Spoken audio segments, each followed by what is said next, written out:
विद्यार्थी मित्रांनो नमस्कार. चालू घडामोडीच्या बॅचला आपल्या भरभरून प्रतिसाद मिळत आहे. या बॅचची फक्त ₹199 फीस आहे आपल्या ॲपवरती. ज्ञान अर्णव ऑनलाईन अकॅडमी असा ॲपवरती तुम्ही ॲपची लिंक डिस्क्रिप्शन बॉक्समध्ये दिलेली आहे. तर मग ज्यांना बॅच जॉइन करायची त्यांनी अजूनही वेळ गेला नाही. येणारी कंबाईन असेल, आता ग्रामसेवक भरती होणार आहे, तर सगळ्याच परीक्षेला चालू घडामोडीचे मार्क तुम्हाला जर खूप चांगले मिळवायचे असतील, तर आपली बॅच शिवाय पर्याय नाही. तर आपली बॅच म्हणजेच उत्तम पर्याय आहे. तर खूप महत्त्वाचा जो डाटा आहे, तर तो त्यामध्ये कव्हर केलेला आहे. आंतरराष्ट्रीय घडामोडी असतील, राष्ट्रीय घडामोडी असतील, तर दोन्हीमध्ये जो महत्त्वाचा डाटा आहे, तर तो कव्हर केलेला आहे. तर आजच आंतरराष्ट्रीय घडामोडीमधली एक महत्त्वाची घटना आपल्याला आज इथे बघायची आहे, की स्वीडन नावाचा जो देश आहे, तो नाटोमध्ये जॉइन झालेला आहे. नाटोच्या डायरेक्ट वेबसाईटवर आपल्या बॅचचं वैशिष्ट्य म्हणजे आपण सगळे ऑथेंटिक सोर्स वापरतो. तर नाटोच्या वेबसाईटवर मी डायरेक्ट इथे ओपन केलेलं आहे. नॉर्थ अटलांटिक ट्रीटी ऑर्गनायझेशन नावाची ही संघटना आहे. तर त्याला शॉर्टमध्ये नाटो असं म्हटलं जातं. तर या संघटनेची स्थापना वगैरे याच्यावरती पूर्वी एकदा प्रश्न आला होता. तर मग नाटोमध्ये सध्या अलीकडेच कोणता देश जॉइन झालेला आहे असं विचारतील तर स्वीडन नावाचा जो देश आहे तर तो ऑफिशियली जॉइन झालेला आहे. हा नाटो मध्ये कधी जॉइन झालाय तर 7 मार्च 2024. अगदी आपण ताज्या घडामोडी बघतोय 2024 मधल्या आणि 2024 मधल्या महत्त्वाच्या घडामोडी झाल्यानंतर आपल्याला 2023 मधल्या काही घडामोडी पाहायच्या आहेत. तर 7 मार्च 2024 ला हा नाटोमध्ये आलेला आहे. त्यामुळे नाटोची सध्या सदस्य संख्या किती आहे? असाही प्रश्न विचारला जाऊ शकतो. तर नाटोची सध्या सदस्य संख्या किती आहे? असं विचारल्यावर उत्तर लिहायचंय 32. लक्षात ठेवायला ट्रिक्स विसरलात तर दात मोजा तुमचे. जेवढे तुम्हाला दात म्हणजे माणसाला दात किती असतात तर 32. तर जेवढे दात आहेत तर तेवढीच नाटोची सदस्य संख्या आहे. विसरल्यावर काही टेन्शन घ्यायचं नाही. दात दाखवायचे आणि लगेच त्या ठिकाणी उत्तर लिहायचं 32. तर अशा ट्रिक्स, टेक्निक्स आणि एकदम गमतीशीर लेक्चर करायचे आहेत आपली जी चालू घडामोडीची बॅच आहे. जेणेकरून कुठलाच डाटा तुमचा विसरणार नाही. नाटोची सदस्य संख्या 32 आणि 32वा सदस्य कोण झालेला आहे असं विचारतील. तर 32वा सदस्य कोण झालं तर स्वीडन नावाचा जो देश आहे तर तो 32वा सदस्य झालेला आहे. तर ही संघटना जी आहे government of United States in Washington DC. तर या ठिकाणी with Sweden's association NATO now the countries of 32 countries among its member. तर जे मेंबर ऑफ कंट्रीज आहेत तर त्याच्यामध्ये 32वा देश झालेला आहे. तर ह्या नाटोमुळेच काय झालेलं आहे तर युद्ध सुरू झालेलं आहे. तर तुम्हाला माहिती आहे की रशिया आणि युक्रेनचं जे युद्ध सुरू झाले तर त्याच्यामध्ये ही नाटो नावाची संघटनाच त्या ठिकाणी एक निमित्त कारण झालेलं आहे आणि त्यांच्यामध्ये मग युद्धाला सुरुवात झालेली आहे.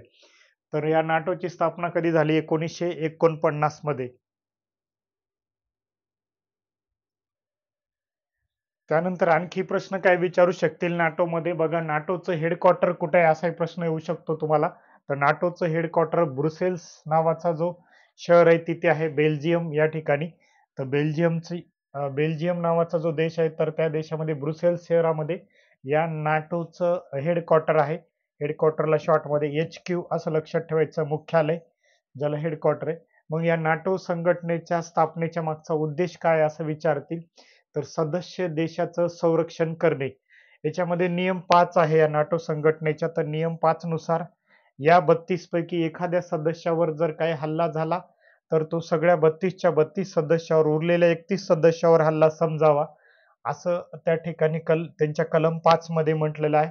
नाटोचं जे कलम 5 आहे तर त्यामध्ये म्हटलेलं आहे. तर अशा पद्धतीने नाटो बद्दल पूर्वी प्रश्न आला होता. परत आपल्याला प्रश्न विचारला जाऊ शकतो. आंतरराष्ट्रीय घडामोडीमध्ये परत आपल्याला शेजारी देशाच्या घडामोडी ज्या आहेत तर मगाशी नाटो जसं आहे तर तसं शेजारी देशाच्या घडामोडीबद्दल पण विचारलं जातं. विशेषतः भूतानबद्दल विचारलं जाऊ शकतं. तर सगळ्यात अलीकडची महत्त्वाची घडामोडी भूतानच्या बाबतीमध्ये लक्षात ठेवा. तर Modiji announces 10K crore support for the Bhutan over next 5 year. तर 10K करोड इतका सपोर्ट भूतानला दिला जाणार आहे. म्हणजे मदत केली जाणार आहे नेक्स्ट 5 इयर मध्ये. भूतान जो आपला शेजारी देश आहे त्याला.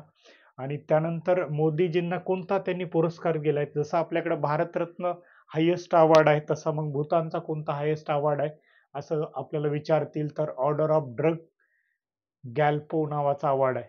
ऑर्डर ऑफ ड्रग गॅल्पो नावाचा जो अवॉर्ड आहे भूतानचा सर्वोच्च नागरी पुरस्कार आहे.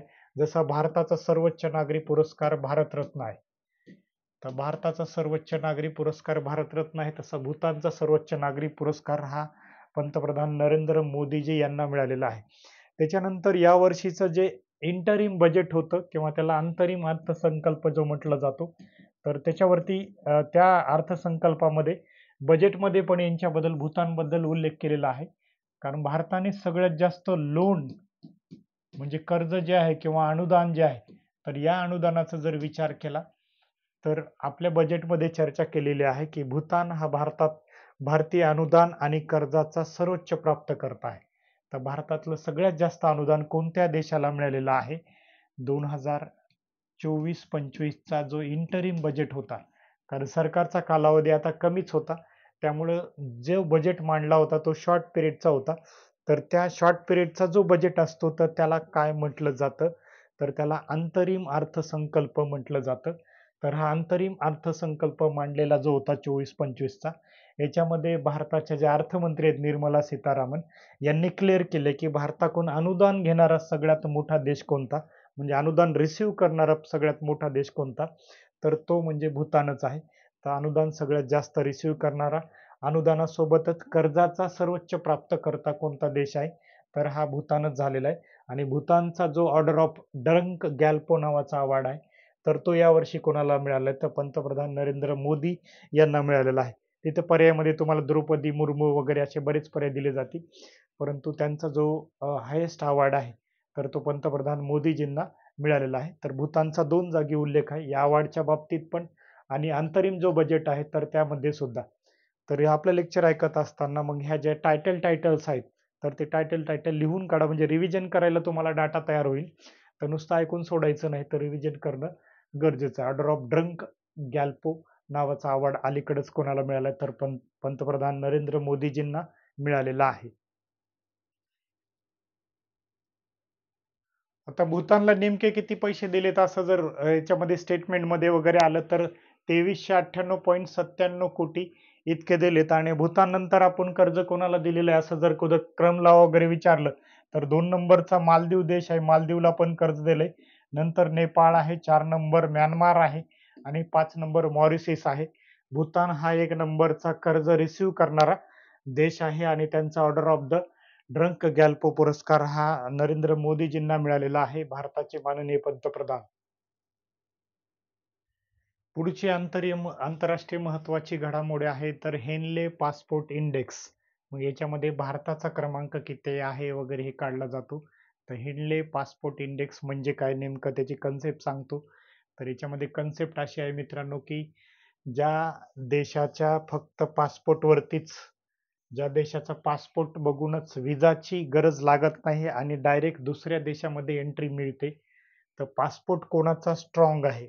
Strong passport in the sense कसा, तर ज्याला दुसऱ्या देशामध्ये जाण्यासाठी व्हिसा वगैरे असं न काढता डायरेक्ट स्वतःचा जो पासपोर्ट आहे तर त्या पासपोर्टवरतीच दुसऱ्या देशामध्ये एंट्री मिळते. तर याच्यामध्ये भारत किती नंबरला आहे, तर भारताचा क्रमांक हेनले पासपोर्ट इंडेक्स मध्ये 62 इतका आहे. तर हा हेनले पासपोर्ट इंडेक्स दरवेळी काढला जातो. तर याच्यामध्ये भारताचा जो क्रमांक आहे तर तो 62 जो 62 होता पूर्वी, तर आता भारताचा क्रमांक किती आहे असं विचारलं तर 85 आहे, 85 स्थान आहे भारताचं. तर भारताची रँक किती आहे तुम्हाला विचारतील, हेनले पासपोर्ट इंडेक्स नुसार भारताची रँक किती आहे. स्ट्रॉंग पासपोर्ट कसा, तर ज्या पासपोर्टवरच दुसऱ्या देशामध्ये एंट्री करता येते तर अशा पासपोर्टला स्ट्रॉंग पासपोर्ट म्हणायचं. इथे जर तुम्ही रँकिंग पाहिली तर हा जगाचा नकाशा आहे, ते तुम्हाला रँकिंग दिली आहे त्यांनी. तर सगळ्यात स्ट्रॉंग पासपोर्ट कोणाचा आहे असं विचारलं तर तुम्हाला लक्षात ठेवायचं की फ्रान्सचा सगळ्यात स्ट्रॉंग आहे. फ्रान्स पण 1 नंबरला आहे. 194 देशामध्ये नुसत्या पासपोर्टवरतीच त्यांना जाता येते फ्रान्समध्ये, फ्रान्सच्या लोकांना, म्हणजेच तिथे व्हिसा काढायची गरज नाही. तसा जर्मनी पण टॉप आहे, इटाली पण टॉप आहे, म्हणजे 194 देशात त्यांना ऑलरेडी परमिशन आहे. जपान पण टॉप आहे, कारण ह्या देशाचे नागरिक विश्वासू पण आहेत. कुठे गेले म्हणजे बॉम्बस्फोट करणार नाहीत, कुठे गेले म्हणजे काही चोरी करणार नाहीत, असे देश आहेत. तर त्यांना फर्स्ट फर्स्ट फर्स्ट नंबर दिलाय. तर कोणाकोणाला फर्स्ट नंबर आहे, तर फ्रान्सला फर्स्ट आहे, जर्मनीला फर्स्ट नंबर आहे, इटालीला फर्स्ट आहे, जपान आहे, सिंगापूर आहे, स्पेन आहे, ऑस्ट्रियापासून सेकंड सुरू होतो. ऑस्ट्रियाचा पण फक्त एकच देश कमी आहे. ऑस्ट्रिया सेकंड आहे, मग Finland second, Ireland second, Luxembourg second, Netherland second, south Korea second, Sweden. South Korea विश्वासू देश आहे नॉर्थ कोरियाच्या तुलनेमध्ये. तर स्वीडन पण सेकंड, बेल्जियम थर्ड आहे. बेल्जियम आता एकाच पॉइंटनं थर्ड आहे. डेन्मार्क 192 आहे. युनायटेड किंगडम जे आहे तर त्याचा पण चांगला नंबर आहे. आणि भारताचा क्रमांक किती असं विचारतील, तर भारताचा क्रमांक हेनले पासपोर्ट इंडेक्स नुसार 85 नंबर आहे. तर हे लक्षात ठेवायचं आहे.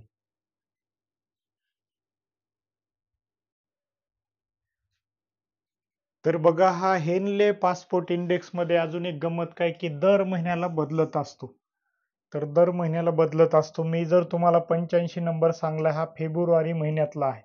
आता तो कमी जास्त पण झाला असेल तर जानेवारी फेब्रुवारी मार्च ह्याच आपण सुरुवातीला घडामोडी संपवतोय. तर त्या घडामोडी झाल्यानंतर पुढे जायचं आपल्याला. तर फेब्रुवारी मध्ये फेब्रुवारी 2024 चा हा इंडेक्स आहे. हेनले पासपोर्ट इंडेक्स मध्ये दरवर्षी चेंजेस होत असतात. जानेवारीमध्ये त्याचा दर महिन्याला चेंजेस होतात, वर्षी नाही. तर दर महिन्याला जानेवारीमध्ये 80 होता, तर जानेवारीमध्ये 80 आणि फेब्रुवारीमध्ये 85 झालाय. तर भारताला 62 देशामध्ये व्हिसा फ्री त्या ठिकाणी एंट्री होती, फक्त पासपोर्टवरच एंट्री होती. आता या महिन्यामध्ये फेब्रुवारीमध्ये सगळ्यात तळाला कोण होतं, तर 28 नंबर असलेला अफगाणिस्तान जो आहे, ज्या ठिकाणी तालिबानची राजवट आहे, तर हा सगळ्यात तळाला देश होता. तर सगळ्यात तळाला कोण होता असं विचारतात, तर अफगाणिस्तान हा सगळ्यात तळाला होता. जागतिक घडामोडीमध्ये मेडिकलच्या बाबतीमध्ये किंवा स्त्रियांच्या बाबतीमध्ये एक महत्वाची घटना घडलेली आहे. तर त्यावरती प्रश्न येऊ शकतो की फ्रान्स नावाचा जो देश आहे, तर या France becomes world first country to insure the abortion right in constitution. तर याबद्दल आपल्याला विचारू शकतात की फ्रान्समध्ये गर्भपात करणे हा घटनात्मक अधिकार झालेला आहे. तर गर्भपात करणे हा आता घटनात्मक अधिकार झालेला आहे. भारतासोबत जर तुलना केली तर भारतामध्ये गर्भपात करणे हा घटनात्मक अधिकार नाही, हा कायदेशीर अधिकार आहे. तर भारतासोबत जर तुलना केली तर लक्षात ठेवा की हा कायदेशीर अधिकार आहे. फ्रान्समध्ये डायरेक्ट त्यांच्या घटनेमध्ये दुरुस्ती करण्यात आलेली आहे. बघा, ही फ्रान्सची संसद आपल्या समोर दिसते. तर इथे घटनेमध्येच ही त्यांची संसद आहे आणि संसदेमध्ये घटनेतच दुरुस्ती करण्यात आलेली आहे. तर ही घटना दुरुस्ती विधेयक त्यांच्याकडे 780 विरुद्ध 72 असं खूप फुल मेजॉरिटीनं पास झालंय, बहुमतानं पास झालेलं आहे. 780 विरुद्ध 72 असं मतदान त्याच्या ह्याच्यामध्ये पडले. तर फेवरमध्ये 780 वोटिंग पडले आणि 72 विरोधात पडले. याला 3/5 म्हणजे 3/5 मतदान म्हटलं जातं. तर फ्रान्समध्ये घटना दुरुस्ती करणं खूप अवघड आहे फ्रान्सच्या घटनेमध्ये. तर फ्रेंच कॉन्स्टिट्यूशन ही म्हणजे खूप अशी स्ट्रॉंग कॉन्स्टिट्यूशन आहे. त्याच्यामध्ये दुरुस्ती करणं खूप अवघड आहे. इंग्लंडमध्ये असं सगळ्यात लवचिक आहे, तसं मग इकडे फ्रान्समध्ये अवघड आहे.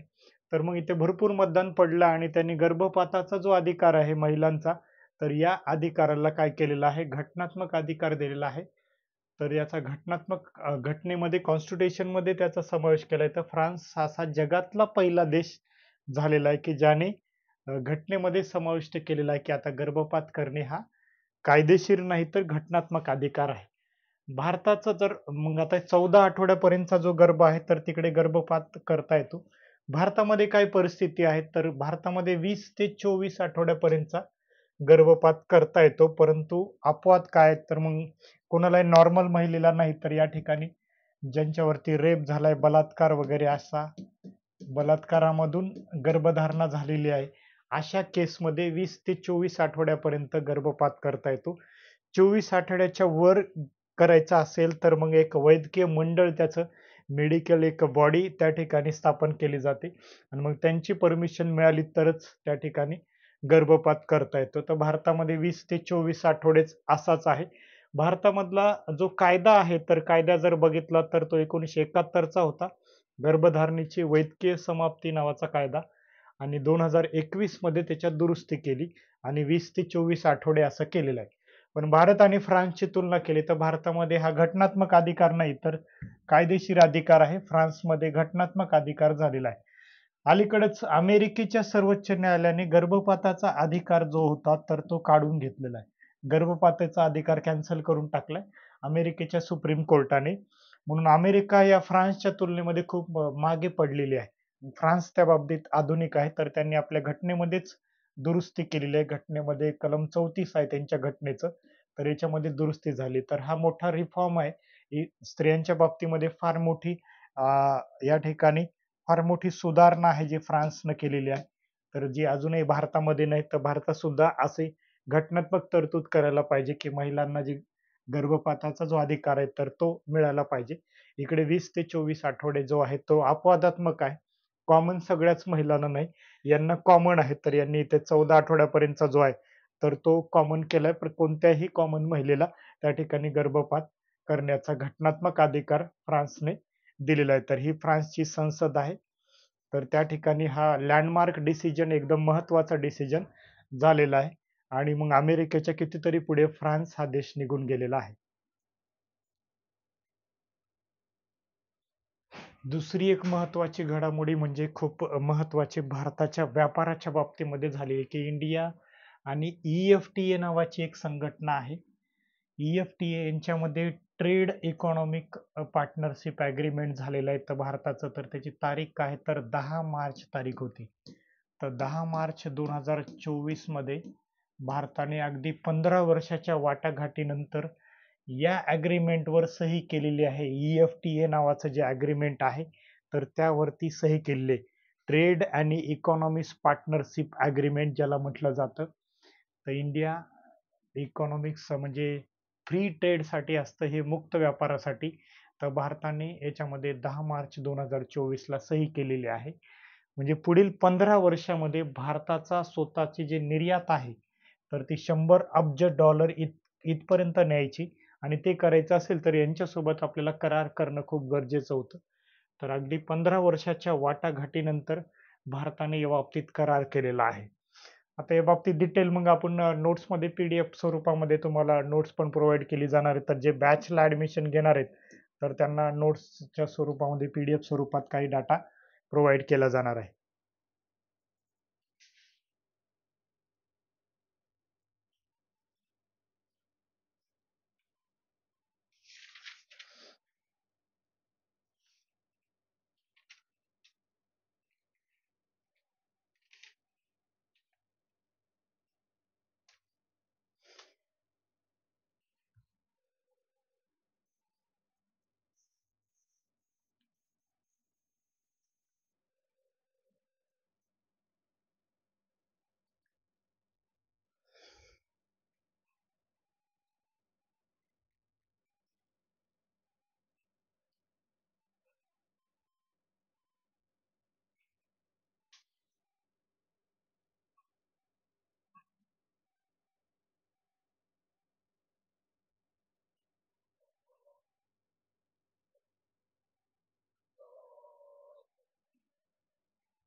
त्यानंतर जागतिक घडामोडीमध्ये मानवतेच्या दृष्टिकोनातून ही एक महत्त्वाची घडामोड झालेली आहे, की ग्रीस नावाचा जो देश आहे, तर ह्या देशाने सेम सेक्स मॅरेजला परवानगी दिलेली म्हणजे समलैंगिक संबंधाला मान्यता दिलेली आहे. तर समलैंगिक संबंधाला तर मान्यता आहेच, पण त्यांच्या लग्नाला मान्यता दिलेली आहे. तर लीगलाइज म्हणजे कायदेशीर मान्यता यांनी दिलेली. तर ग्रीस नावाच्या देशाने असं मानवतेचं पाऊल या ठिकाणी उचललेलं आहे. तर समलैंगिक सेम सेक्स कपल जे आहेत तर त्यांना लग्नाला अलाउ केलेला आहे. तर या ठिकाणी ग्रीसच्या पार्लमेंटमध्ये तसा कायदा झालेला आहे, लीगल केलेला आहे. सेम सेक्स मॅरेजसाठी या ठिकाणी लीगल परमिशन देण्यात आलेली आहे. तर ग्रीसमध्ये तसं झालेलं आहे. जसं भूतानच्या बाबतीमध्ये बघितलंय तसं नेपाळच्या बाबतीत सुद्धा फेब्रुवारीमध्ये एक महत्त्वाची घडामोडी झालेली आहे, ज्याला आपण टाळता येणार नाही. तर आर-बी-आय आणि नेपाळमध्ये एक करार झालेला आहे. तर नेपाळचं एन-पी-आय आहे. आपलं जसं यू-पी-आय आहे, तसं नेपाळचं एन-पी-आय आहे. तर नेपाळचं यू-पी-आय आणि एन-पी-आय यांच्यामध्ये एक करार झालेला आहे. म्हणजे काही व्यवहार जे आहेत यू-पी-आयद्वारे एन-पी-आयमध्ये केले जातील. त्यामुळे आंतरराष्ट्रीय जे आर्थिक व्यवहार आहेत, तर ते भारत आणि नेपाळमध्ये करायला सोपे जातात. कारण बरेचसे नागरिक नेपाळचे भारतामध्ये काम करायला येतात बघा. नेपाळी जे गुरखे आहेत, ते अगदी आर्मीमध्ये काम करतात. तर यू-पी-आय लिंक मग त्यांची आपल्या यू-पी-आय आणि एन-पी-आय यांना लिंक करण्यात आलेलं आहे. तर मग शेजारी देशासोबत असं काही झालं, तर त्यावरती प्रश्न येण्याची शक्यता आहे. जरी आता ही महत्त्वाची बातमी म्हणजे बऱ्याच आता चालू घडामोडीच्या पुस्तकात या बातमीला कुठेतरी एका कोपऱ्यात जागा दिलेली आहे. परंतु ही परीक्षेच्या दृष्टीने महत्त्वाची आहे. नेपाळ, पाकिस्तान, भूतान इकडे काहीही गोष्ट झाली तर त्या अगदी भारताचे शेजारी राष्ट्र आहेत आणि आर-बी-आयने याच्यासोबत करार केलाय म्हणून इथे तुम्हाला प्रश्न विचारू शकतात, की अलीकडेच भारताने आर्थिक व्यवहारामध्ये एक सुलभता यावी म्हणून कोणत्या देशासोबत आर-बी-आयने आपल्या करार केलेला आहे? तर नेपाळच्या एन-पी-आय सोबत केलेला आहे. म्हणजे नेपाळ पेमेंट इंटरफेस ज्याला म्हटलं जातं, तर त्याचंच एन-पी-आयचं फुल फॉर्म आहे. यू-पी-आयचं तुम्हाला माहित आहे. यू-पी-आय हे भारताचं आहे. नेपाळ बरोबरच पाकिस्तानमध्ये एक महत्त्वाची घटना घडली. तर पाकिस्तानमध्ये स्त्रियांच्या बाबतीत जर महत्त्वाचं काही घडलं असेल, तर त्यावरती प्रश्न येतात. पूर्वी एक आसमा जहांगीर मानव अधिकार कार्यकर्त्या होत्या. तर त्यांच्यावर प्रश्न आला होता. तर आता मरियम नवाजवरती प्रश्न येऊ शकतो. मरियम नवाज हे आपल्यासमोर दिसतायत. तर ह्या काय झाल्या तर पंजाब प्रांताच्या पहिल्या महिला मुख्यमंत्री झाल्यात. पाकिस्तानसारख्या मागास देशासाठी ही खूप महत्त्वाची गोष्ट आहे. तर ह्या कुठल्या पक्षाच्या आहेत तर पी-एम-एल म्हणजे पाकिस्तान मुस्लिम लीग पार्टी जी आहे तर त्याचा नवाज नावाचा गट आहे. तर एन कंसामध्ये नवाज नावाचा गट आहे. तर त्या मरियम नवाज तर ह्या पंजाब प्रांताच्या पहिल्या मुख्यमंत्री झाल्यात. तर यांच्याबद्दल आपल्याला प्रश्न विचारू शकतात, की अलीकडेच पाकिस्तानमध्ये कोणत्या प्रांताच्या मरियम नवाज ह्या मुख्यमंत्री झाल्यात किंवा अलीकडेच खालीलपैकी मुख्यमंत्री पाकिस्तानमध्ये कोण झालंय? कारण आपल्या शेजारी देशामधला हा एक रिफॉर्म आहे महिलांच्या बाबतीमध्ये. हा रिफॉर्म आहे. तर महिलांना जिथे दुय्यम स्थान दिलं जातं आणि त्या ठिकाणी मुख्यमंत्री सीएम सारखं पद मिळालेलं आहे आणि पंजाब सारख्या चांगल्या सदन प्रांताचा आहे तिथे.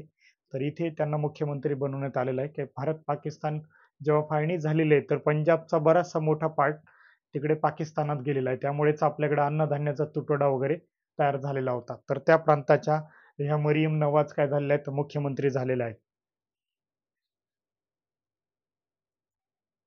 पाकिस्तानच्या ज्या मरियम नवाज आताच पाहिल्या आपण, तर त्यांच्या मंत्रिमंडळामध्ये आणखी एक रिफॉर्म झालेला आहे, की एका शीख व्यक्तीला म्हणजे पाकिस्तानमध्ये शीख समाज हा अल्पसंख्याक आहे. तर एक शीख व्यक्ती जे आहेत, तर त्यांना मंत्रिपद दिलेलं आहे. तर सरदार रमेश सिंग अरोरा हे जे आहेत, तर पंजाब सरकारचे पहिले अल्पसंख्याक म्हणजे पहिले शीख मंत्री झालेत. आतापर्यंत शीखांना कधी संधी दिली नव्हती. तर हा एक सुद्धा एक पाकिस्तानमधला रिफॉर्मच आहे, की पंजाब प्रांतामधला. तर पंजाब प्रांतामधले पहिले शीख मंत्री कोण झालेत? असाही प्रश्न येऊ शकतो. तर रमेश सिंग अरोरा हे मरियम नवाज यांचं जे मंत्रिमंडळ आहे, ज्या मुख्यमंत्री झाल्यात, तर मरियम नवाज ह्या पंजाब प्रांताच्या पहिल्या महिला मुख्यमंत्री आणि त्यांच्याच मंत्रिमंडळामध्ये पहिले शीख मंत्री कोण झालेत असं विचारू शकतात. तर रमेश सिंग अरोरा तर हे पहिले शीख मुख्यमंत्री झालेले आहेत.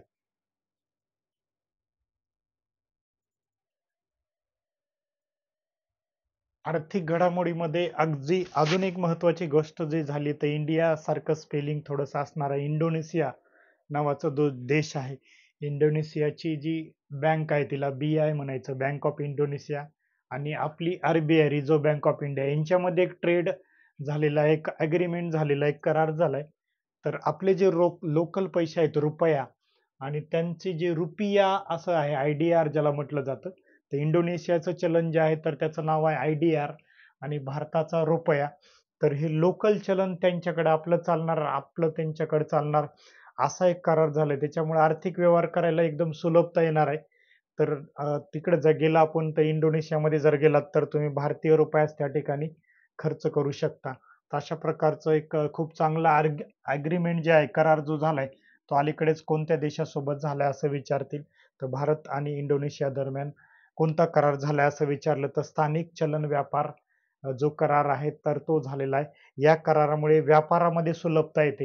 म्हणजे आपल्याला इंडोनेशियामधून काही आयात करायचं असेल तर मग त्यांच्या IDR मध्ये कन्वर्ट करायची गरज नाही. डायरेक्ट आपल्याच रुपयामध्ये आपण खरेदी करू शकतो. आणि त्यांना आपल्या देशामधून काही भारतातून घ्यायचं असेल, भारतातून त्यांच्या देशामध्ये आयात करायचं असेल, तर ते पण त्यांच्याच लोकल चलनामध्ये करतील. त्यामुळे एक व्यापार वाढीला सुद्धा या ठिकाणी एक खूप चांगला प्रोत्साहन मिळणार आहे. तर हे अग्रीमेंट कशामध्ये झाले, तर RBI आणि BI. BI म्हणजे बँक ऑफ इंडोनेशिया, आणि RBI म्हणजे भारताची रिझर्व्ह बँक ऑफ इंडिया, जी 1935 ला स्थापन झालेली होती.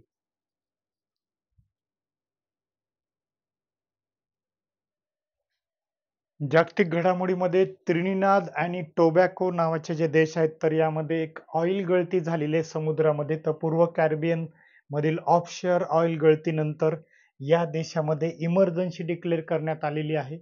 ऑइल गळतीनंतर इमर्जन्सी म्हणजेच आणीबाणी जी आहे तर ती डिक्लेअर करण्यात आली. मिस्टिरियस ऑइल स्पिल झालेला आहे. एक तेलाचं जहाज उलटलं गेलेलं आहे. त्यामुळे त्याचा पर्यावरणाला धोका होणार आहे. तर त्याच्यामुळे त्यांनी आणीबाणी डिक्लेअर केलेली आहे. तर हे दोन देश कोणते आहेत, तर त्रिनिदाद आणि टोबॅको. तर हे जे देश आहेत ते कॅरेबियन बेटातले, तर पूर्व कॅरेबियन ऑफशोअर ऑइल गळती म्हटलं जातं. तर इथे प्रॉब्लेम झालेला आहे. तर यामुळे पर्यावरणाला धोका होईल म्हणून त्यांनी आधीच इमर्जन्सी डिक्लेअर केलेली आहे.